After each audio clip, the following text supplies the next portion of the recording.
Muy buenas tardes, profesor José. Mi nombre es Leslie Pérez Vázquez y soy alumna en la aula quinto grado de secundaria. En esta oportunidad le voy a presentar una nueva exposición referente al curso de física. Bueno, vamos a empezar. Pues bien, profesor, el tema del cual voy a tratar el día de hoy está titulado como la electricidad. Pues bien, ¿qué podemos decir con respecto a la electricidad? Bueno, vamos a empezar a hablar sobre su definición. La electricidad, profesor, proveniente del término griego ámbar, es una rama de la física que se encarga del estudio de los fenómenos físicos relacionados con la presencia y flujo de cargas eléctricas.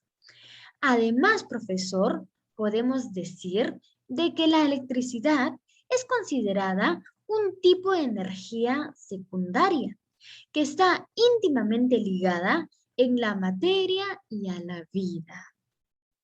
Además, profesor, un dato que podemos añadir es de que todo lo que vemos en nuestro alrededor y también lo que no vemos está integrado de uno u otro modo de electricidad.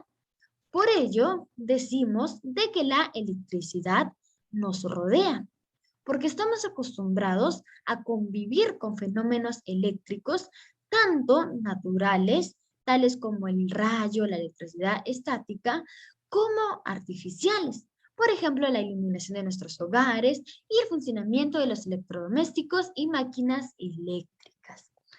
Por ello, profesor, cabe resaltar aquí de que en la sociedad actual la electricidad constituye una parte importante de todos y cada uno de los aspectos de la vida. Pues bien, profesor, esto viene a ser una introducción con respecto a la electricidad. Ahora, profesor, vamos a pasar a mencionar ciertos puntos de suma importancia sobre la electricidad. Pues bien, vamos a pasar a mencionarlos. Primero, la electricidad se manifiesta mediante varios fenómenos y propiedades físicas, los cuales los voy a mencionar a continuación. En esta oportunidad tan solo voy a mencionar 5, los cuales van a ir acompañados de un pequeño concepto. Primero, la carga eléctrica. La carga eléctrica es una propiedad de algunas partículas subatómicas que determinan su interacción electromagnética.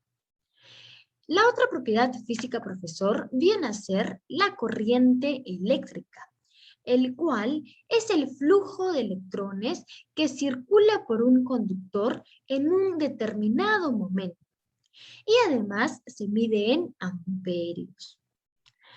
Otra propiedad física, profesor, es el campo eléctrico. El campo eléctrico viene a ser un tipo de campo electromagnético, el cual es producido por una carga eléctrica, incluso cuando no se esté moviendo. Un fenómeno, profesor, que vamos a añadir aquí es el potencial eléctrico, el cual es el trabajo que debe realizar una fuerza externa para atraer una carga positiva unitaria que desde el punto de referencia hasta el punto considerado va en contra de la fuerza eléctrica y a velocidad constante. Y por último, profesor, otro fenómeno más viene a ser el magnetismo, en el cual la corriente eléctrica produce campos magnéticos y los campos magnéticos variables en el tiempo generan corriente eléctrica. Pues bien, profesor, estos vienen a ser algunos fenómenos y propiedades físicas en los cuales se manifiesta la electricidad. Ahora, profesor, vamos a pasar a mencionar ciertos usos que genera la electricidad. A ver, nos dice acá, la electricidad se usa para generar, primero, luz. La electricidad produce luz mediante bombillas en lámparas y otros objetos lumínicos. Así también, profesor, nos genera calor, aprovechando el efecto Joule.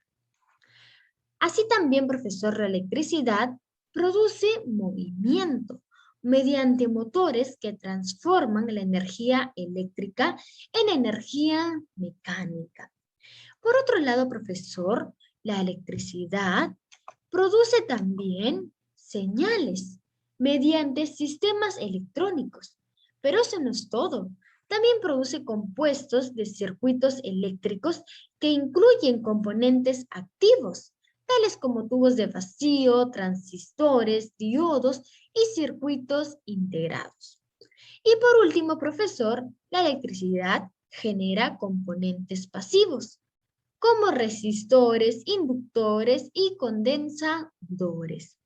Bien, profesor, esto viene a ser con respecto a los usos que produce la electricidad. Bien, profesor, ahora vamos a pasar a mencionar las aplicaciones de la electricidad. La electricidad, profesor, tiene muchas aplicaciones, un sinfín de aplicaciones, tanto para su uso doméstico como para su uso industrial, medicinal y en el transporte. Solo para citar, profesor, vamos a pasar a mencionar ciertos ejemplos. A ver, por ejemplo, la iluminación y alumbrado, las máquinas frigoríficas, la robótica, las telecomunicaciones, la electroquímica, las electroválvulas, las electrosoldaduras, también, profesor, la climatización, etcétera, etcétera. Así también, profesor, se aplica la inducción electromagnética para la construcción de motores movidos por energía eléctrica que permiten el funcionamiento de innumerables dispositivos. Pues bien, profesor, esto viene a ser con respecto a las aplicaciones de la electricidad. Pero bueno, profesor, aquí no termina mi exposición. Ahora voy a pasar a hablar sobre cómo es que se produce la electricidad. Pues bien, profesor, este fenómeno se produce usualmente mediante un generador de electricidad, un dispositivo que convierte la energía mecánica en energía eléctrica. El proceso, profesor, se basa básicamente en la relación entre el magnetismo y la electricidad. Cuando un cable, profesor, o cualquier otro material conductor de electricidad se mueve a través de un campo magnético, se produce una corriente eléctrica en el mismo, profesor. Así también, profesor, otra forma de cómo se produce la electricidad es mediante células fotovoltaicas, los cuales son artefactos que absorben los fotones de la luz solar y generan un flujo de electrones en respuesta. Un dato que vamos a añadir aquí, profesor, es de que la energía eléctrica es medida en kilovatios por hora. Bien, profesor, acá traemos un ejemplo de cómo es que se produce la electricidad. Vamos a pasar a comentarlos. Pues bien, primero nos dice, se extrae el carbón de la tierra. Luego se traslada el carbón a la central eléctrica. Posterior a ello, profesor, en la central eléctrica se quema el carbón para calentar agua y producir vapor. Y asimismo lleva como un efecto el producir humo tóxico. Y finalmente, profesor, el vapor pone en marcha un equipo llamado turbina y produce electricidad. El humo tóxico, profesor, sin embargo, simplemente se libera en el aire, produciendo así la contaminación ambiental. Pues bien, profesor, este es un claro ejemplo de cómo es que se produce la electricidad. Y ahora vamos a pasar a hablar sobre la gran importancia que presenta la electricidad en nuestra sociedad. Pues bien, profesor, la electricidad tiene un papel muy importante en nuestra sociedad. Es básica para el desarrollo científico y tecnológico de las ciudades y de los medios de locomoción y transporte. Asimismo, profesor, la electricidad es sinónimo de confort y bienestar, ya que genera millones de empleos en todo el mundo y se considera uno de los suministros energéticos básicos. De hecho, profesor, muchos de nuestros aparatos electrodomésticos funcionan con electricidad. Allí podemos ver la gran importancia de la electricidad en nuestros artefactos, en nuestros productos de nuestra vivienda. Asimismo, profesor, un dato aquí es de que la energía eléctrica es fácil de transportar mediante cableados y tendidos eléctricos que pueden cubrir grandes extensiones, llegando de esa forma a la mayoría de la población.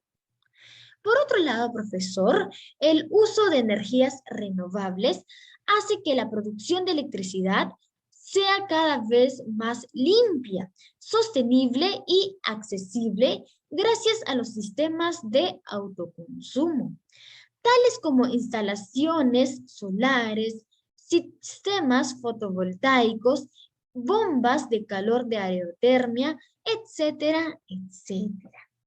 Bien, profesor. Con esto finalizo lo que es la importancia y cómo se produce la electricidad. Pues bien, profesor, ahora vamos a pasar a hablar sobre los tipos de electricidad. Bien, profesor. A ver, nos dice acá en nuestra diapositiva. Tipos de electricidad.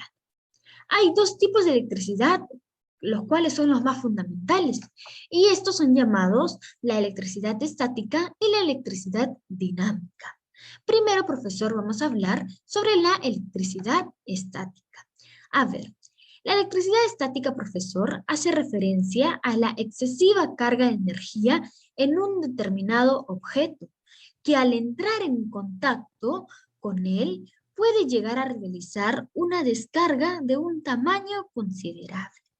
Asimismo, profesor, la electricidad estática es aquella generada en torno a una carga en reposo o quietud, es decir, que no se desplaza ni fluye. El otro tipo fundamental de electricidad, profesor, como ya lo he mencionado, es la electricidad dinámica. A ver, ¿qué nos dice la electricidad dinámica? Aquí lo tenemos. Aquí tenemos una imagen. A ver, este tipo de electricidad es completamente contraria a la electricidad estática, ya que la electricidad dinámica hace referencia a la acumulación de energía a partir de un cuerpo en movimiento. Es decir, que es aquella generada en torno a una carga en movimiento, o sea, al flujo de una carga eléctrica, específicamente corriente eléctrica. Bien, profesor, estos vienen a ser los tipos fundamentales de electricidad, pero asimismo, profesor, la electricidad presenta dos tipos más, los cuales dependen de la carga eléctrica que presenta, ya sea un cuerpo que esté cargado positivamente o ya sea un cuerpo cargado negativamente. Entonces, vamos a pasar a mencionarlos. A ver, electricidad positiva, llamada también vitria. Este tipo de electricidad es la que aparece en una barra de vidrio al ser frotada con una tela de seda. Este nombre, profesor, lo puso el inventor norteamericano Benjamin Franklin, quien nació en el año 1706 y murió en el año 1790. Asimismo, profesor, este tipo de electricidad se obtiene por medio de la frotación. Bien, profesor, este es un tipo de electricidad que depende de su carga eléctrica. Ahora vamos a pasar a mencionar el siguiente tipo de electricidad, el cual es llamado electricidad negativa. Vamos a ver qué nos dice. También es llamada resinosa, plástico. Nos dice que se obtiene al frotar un plástico con un trozo de lana. Su nombre, profesor, lo puso también Benjamin Franklin. Y se observa que la lana pierde electrones y la barra ha quedado cargado negativamente. Bien, profesor, estos vienen a ser ciertos tipos de electricidad, los más fundamentales, diría yo. Bueno, profesor, para ir finalizando ya, voy a pasar a tocar un punto muy importante que tiene mucho que ver con la electricidad. Bien, vamos a ver de qué se trata. Nos dice aquí en la siguiente diapositiva, la electrostática. Bien, profesor, la electrostática es una parte de la física que estudia la electricidad en la materia y los fenómenos producidos por las cargas eléctricas en reposo, masa de electrones perdidos o ganados. Aquí tenemos una imagen referente a la electrostática. Bien, profesor, pero esta parte de la física, la electrostática, cuenta con unas leyes, las cuales son llamadas leyes electrostáticas. Específicamente son dos. Vamos a pasar a hablar sobre cada una de ellas. A ver, la primera ley es llamada la ley cualitativa. La ley cualitativa nos indica cómo interactúan las cargas eléctricas cuando tengan la misma naturaleza o si son diferentes. Estas interacciones generan fuerzas que pueden anularse o alterarse, dependiendo del valor de las cargas y su signo. A ver, vamos a ver qué nos dice acá en nuestra diapositiva la ley cualitativa. Nos dice, las cargas eléctricas de la misma naturaleza, es decir, de igual signo, se repelan. Y las de naturaleza diferente, signo contrario, se atraen. Bien, profesor. Esto es con respecto a la ley cualitativa. Ahora vamos a pasar a hablar sobre la otra ley electrostática, la cual es llamada ley cuantitativa. Vamos a ver, profesor, qué nos quiere decir esta ley cuantitativa, o la segunda ley electrostática, o también llamada la ley de Columbus. Pues bien, profesor, esta ley nos permite calcular y expresar en forma matemática el valor de las fuerzas de atracción y de repulsión a partir del valor de las cargas, del valor de la distancia entre ellas y del medio físico donde éstas se encuentren. Bien, profesor. Esta es una pequeña definición con respecto a lo que es ley cuantitativa, pero vamos a ver lo que nos dice nuestro material. A ver, las fuerzas que se ejercen entre dos cargas eléctricas son directamente proporcionales a los valores de las cargas e inversamente proporcionales al cuadrado de la distancia que los separa. Bien, profesor. Esto viene a ser con respecto a la ley cuantitativa, con respecto a las leyes electrostáticas y con respecto a la electrostática en general. Ahora, para finalizar ya, voy a pasar a resolver 3 ejercicios referentes a la electricidad. Bien, vamos a empezar. A ver, primer ejercicio. Nos dice, ¿a cuántos electrones equivale la siguiente carga eléctrica de 4 columbos? Pues bien, profesor, el primer dato que debemos saber aquí es de que un columbos equivale a 6,25 por 10 a la 18 electrones. Entonces, para hallar los electrones que equivale 4 columbos, lo que vamos a hacer es multiplicar 4 por 6,25 por 10 a la 18. Y esto nos va a resultar 2,5 por 10 a la 19. ¿Qué quiere decir esto? De que la carga eléctrica de 4 columbos va a equivaler a 2,5 por 10 a la 19 electrones. Bien, profesor. Esta viene a ser mi respuesta y mi resolución al primer ejercicio. Ahora voy a pasar a resolver el segundo ejercicio, el cual nos dice, se tiene una esfera metálica cargada con menos 12 columbos. ¿Cuántos electrones debe ganar para quedar eléctricamente neutra? Pues bien, profesor, el primer dato que debemos de recordar aquí, como ya lo he mencionado anteriormente, es de que un columbos equivale a 6,5 por 10 a la 18 electrones. Ya, pero nos dice el profesor de que esta esfera metálica quiere quedar eléctricamente neutra, pero vemos acá de que está cargada con menos 12 columbos. Entonces, para que quede eléctricamente neutra, va a tener que cambiar su signo a positivo, ya que menos 12 más 12 va a ser 0, y de ese modo va a quedar neutra. Entonces, cambiamos el signo. A ver, más 12 columbos ahora. Más 12 columbos va a ser igual a más 12 por 6,25 por 10 a la 18. Esta multiplicación nos va a resultar 7,5 por 10 a la 19. Entonces, ¿qué quiere decir esto? De que la esfera metálica cargada con menos 12 columbos debe ganar 7,5 por 10 a la 19 electrones para así poder quedar eléctricamente neutra. Bien, profesor, esta viene a ser mi resolución al segundo ejercicio. Ahora, para finalizar ya, voy a pasar a resolver el tercer y último ejercicio. Vamos a ver qué me dice este ejercicio. A ver, se tienen dos cargas de menos 38 columbos y más 45 columbos. ¿Qué carga poseen en conjunto? Después de unir las dos esferas, ¿qué carga poseerán? A ver, profesor. Nos dice que la primera carga es de menos 38 columbos y la segunda carga es de más 45 columbos. Aquí, profesor, podemos ver de que se va a realizar una fuerza de atracción, ya que la primera carga es de signo negativo y la segunda carga es del signo positivo. Entonces, profesor, como nos decía la ley cualitativa, signos diferentes se van a atraer. Entonces va a haber una atracción. Bien, pero para hallar la carga total o la carga neta que van a poseer, lo que vamos a hacer es sumar estos dos valores de las cargas. Serían menos 38 columbos más 45 columbos. Sumando esto nos va a resultar más 7 columbos. Quiere decir de que después de unir estas dos esferas van a poseer más 7 columbos. Bien, profesor. De este modo ya finalizo mi exposición del día de hoy. Muchas gracias. Hasta la próxima.